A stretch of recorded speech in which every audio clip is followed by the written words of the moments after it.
রনি আমি দেখতেছি, রনি আমি দেখতেছি, এইজন্য আমি আপনাদের সাথে আসতে চাই না। রনি আমি দেখতেছি। আমার বেলুস আসবে, এটা ফ্যাসিস্ট প্রবণতা একটা ব্যক্তিকে। আহা রনি আপনি একেবারে একেবারে এত এত এক্সট্রিম কথা আবার বলেন না, এটা এত এক্সট্রিম কথা বলেন না, এইসব বেয়াদবিকে, এত এগুলো একদম বেয়াদবি, একদম এক্সট্রিম কথা বলেন কেন না, অ্যাটাক করবে?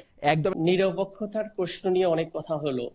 নিরপেক্ষতাটা যদি বিএনপির পক্ষে যায় তাহলে ভালো, নিরপেক্ষতা যদি জনগণ বা অন্য কোনো দলের বিরোধী দলের পক্ষে যায় তাহলে এটা হচ্ছে খারাপ। আমরা তো অনেক নিরপেক্ষ ব্যক্তিকে দেখেছিলাম, তারা এখন নিরপেক্ষ ব্যক্তি থেকে, নিরপেক্ষ বুদ্ধিজীবী থেকে এখন নিরপেক্ষ উপদেষ্টা না, একটা দলীয় উপদেষ্টা হয়েছেন। তো এটাও কিন্তু অনেক প্রশ্নবোধক যে আসলে কে নিরপেক্ষ কে পক্ষে। উনি যেমন বললো যে অনেকে বলে ডিসকাশনে যে সরাসরি ওপেন হলে তো ভালো হয়, তাহলে পক্ষের নিয়ে কথা বললে তো ভালো ছিল।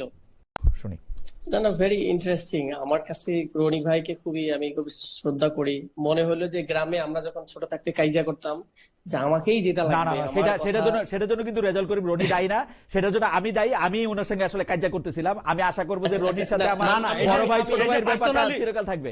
রাইট, দেখেন এই যে পার্সোনালি অ্যাটাক করা, এটা কালচার। না না না, এটা আমারও বলছে, এটা আমারে বলছে রনি, এটা আমাকে বলছে, আমাকে বলছে। না না, আমাকে ডাইনে কেন বলবে এই কথা? আমাকে বলছে, আমাকে একটা কথা বলছি, আমাকে বলছে। আপনার এই ধরনের গেস্ট ডাকবে না যারা কথা বলতে। না না রনি ঠিক আছে, রনি ঠিক আছে, রনি ঠিক আছে। আমি 100% বিরোধী, কিন্তু আমাকে যে পার্সোনালি সম্মান দিতে জানে না তাকে ডাকবেন না দয়া করে আমাদের সাথে। আমি আপনার সাথে তর্ক করছি, কিন্তু সে এখানে বিশাল পণ্ডিত সুশীল হয়ে গেল, আমি গ্রাম্য হয়ে গেলাম। না না, সেই যে এলিটিস্ট রাজনীতি। আপনাকে গ্রাম্য বলে নাই রনি, আপনাকে গ্রাম্য বলে নাই। আপনাকে কেন গ্রাম্য বলবে? আমাকে বলতেই পারে, আমাকে বলতেই পারে, আমাকে বলতেই পারে। আমি গ্রাম্য। আপনি খুশি এতে? আপনি গ্রাম্য হিসেবে খুশি, আমিও খুশি। ওকে ঠিক আছে, আমি খুশি আছি, আমার অসুবিধা নাই। ডক্টর মুজাহিদ, আমিও খুশি। ডক্টর মুজাহিদ বলেন, কারণ ওনারা সুশীল, আমরা আজকে গ্রাম্য। চালান। হ্যাঁ ডক্টর মুজাহিদ বলেন। রনি ভাই শুনছিলাম অসুস্থ, জ্বর বেশি। রনি ভাইয়ের জন্য দোয়া করি, হয়তো জ্বর বেশি হলে মানুষ একটু বকাবকি। না না, আপনি আপনার কথা বলেন, আপনি আপনার কথা বলেন, আপনি আপনার কথা বলেন।